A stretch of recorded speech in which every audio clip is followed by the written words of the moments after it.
is that we had some great student posters this morning, and so I hope everyone got a chance to check them out. So we had our first place was Andrew Summers, and our runners-up were Victor Calderon and Linda Zhang. So if you guys want to come down.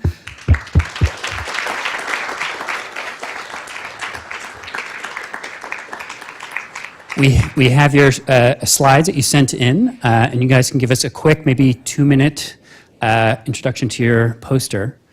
So come on down.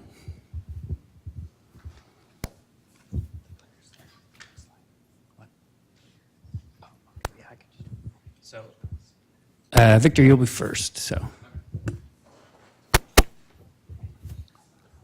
Hi, I'm Victor Calderon. What I do here is I show results from simulation. The idea is, based on galaxy formation and evolution models, we believe that galaxies tend to live in these clumps of dark matter, which we call dark matter halos.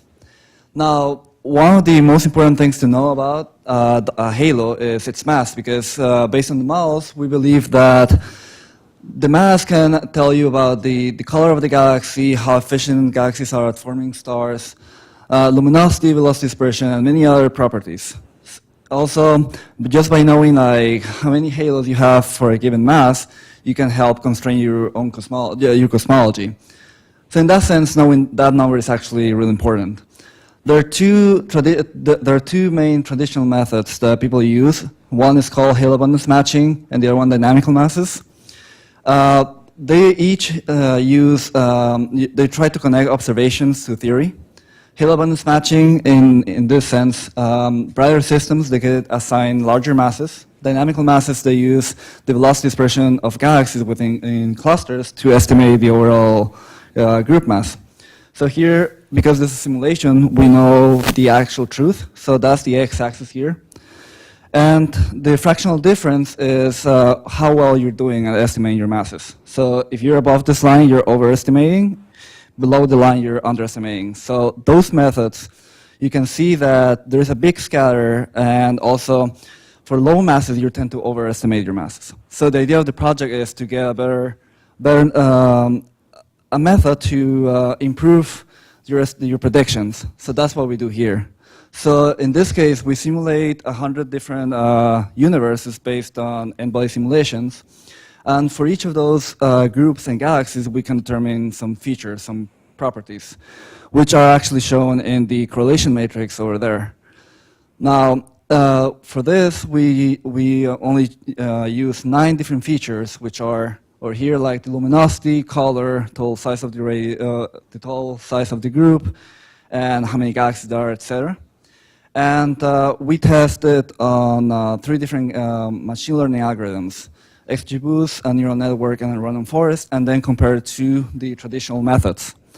So over here, you have the same plot as in here, and you can see that this region is what you get from the machine learning algorithms. So the answer is yes, machine learning can actually let you predict, get better estimates of the masses for low mass systems, but they actually tend to perform a little bit worse at high mass systems. So we believe that has to do with the fine-tuning of the model, because for this we actually characterized it using like about 8 million galaxies, and they cover the whole parameter space.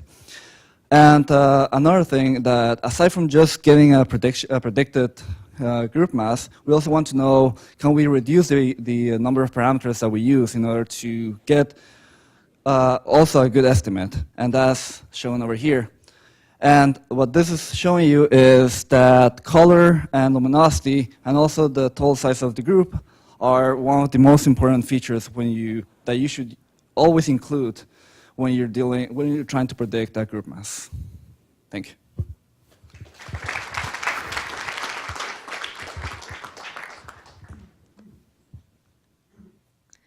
Hello. So my project was building a data-driven system for perioperative acuity prediction. So basically what we worked with was something called the anesthesiologist, the Anesthesiologist Society of,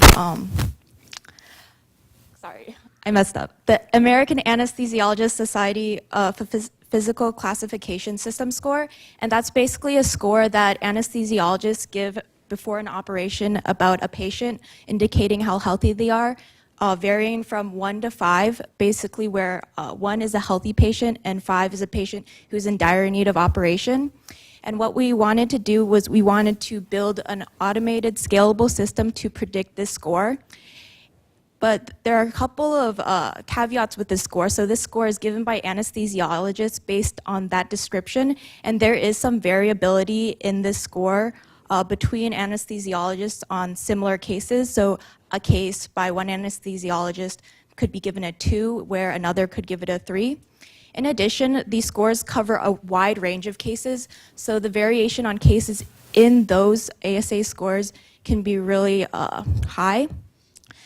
And what we wanted to further continue with this project was to see if we could add additional granularity to these scores on this scale and give anesthesiologists more information to help them decide which patients were at higher risk.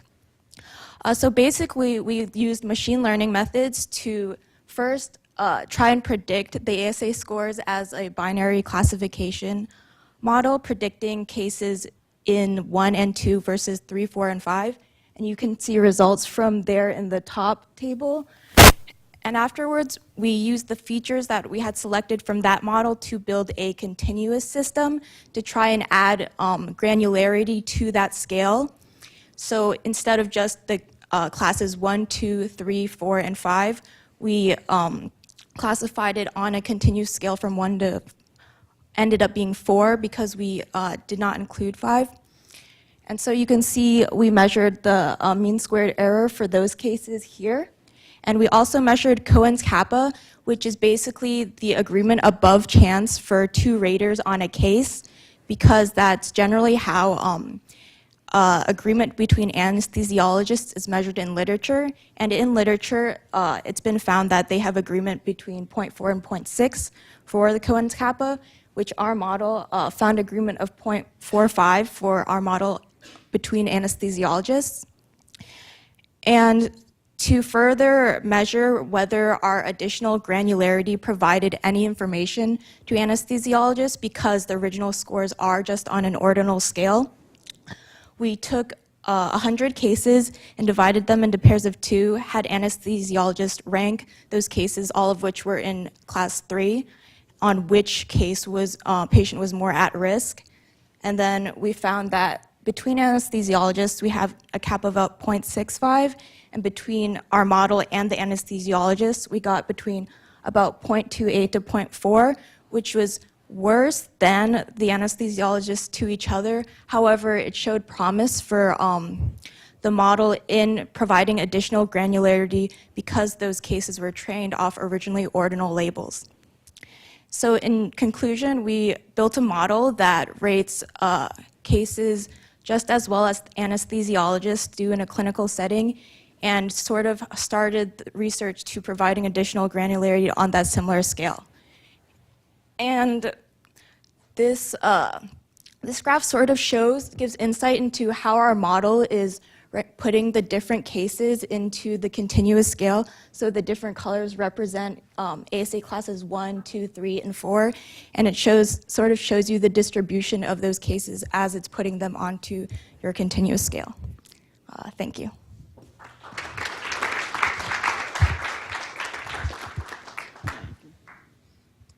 Hi, I'm Andrew Summers. I'm in the chemical engineering department, working for Professor Peter Cummings and Claire McCabe. And so I've been working for several years now looking at the tribology, so the study of friction of these monolayer materials. So you can see a rendering of one of these to the top left here. And these monolayer materials have been proposed as potential solutions to the nanoscale lubrication problem.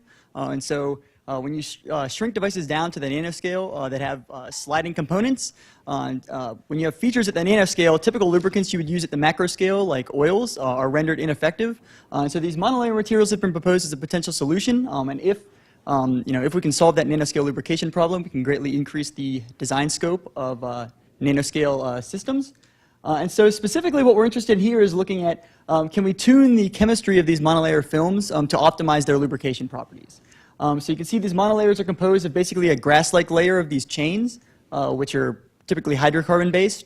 And what we're trying to do is see, okay, what's the influence of the chain length as well as the terminal group functionality. So that middle figure there shows a pool of different terminal groups that we've examined. And then specifically, we're using molecular dynamics to study these systems. So we'll take two of these monolayers, we'll oppose them, we'll bring them into contact at some normal force and shear them and measure the friction force.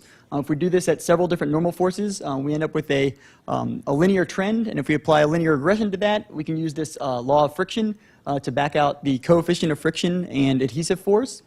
And so the first batch of systems that we analyzed using this, we were looking at 5 different chain lengths and 16 different terminal groups that you see here. So 80 unique chemical state points, a little bit smaller than the scope of data of most of the people have been talking about today.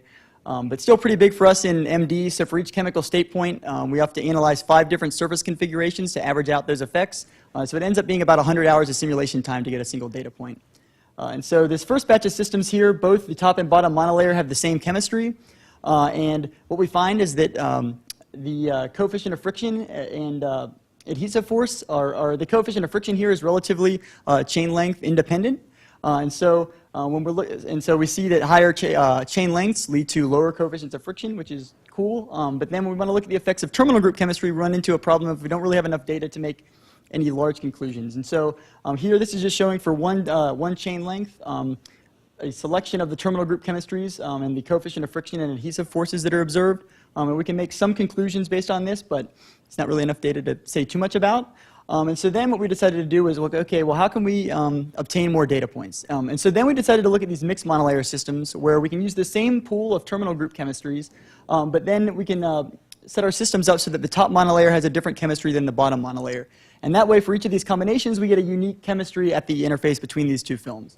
And so we looked at these mixed monolayer systems and performed the same type of shearing analysis, and we assigned a bunch of chemical descriptors to each of these different terminal groups, so things that can describe the molecular size, the molecular shape, the distribution of charge. We looked at correlations between these descriptors and these two tribological properties. So that's what's shown here. So we see that terminal group chemistry has a weaker influence on coefficient of friction than adhesion, but we do see influences on both. This is only a selection of the descriptors that we were looking at. We see that molecular shape and the distribution of charge seem to play the biggest role in coefficient of friction and adhesion, and we're currently looking into mechanistically why this actually happens. And so this is sort of where we're at now. We're still kind of in the midst of exploring all of this data. We're hoping to be able to get a predictive model out of this so we can just take any kind of arbitrary monolayer chemistry and predict what the tribological properties will be. But for now, we're pretty satisfied with where things have been going. So thank you.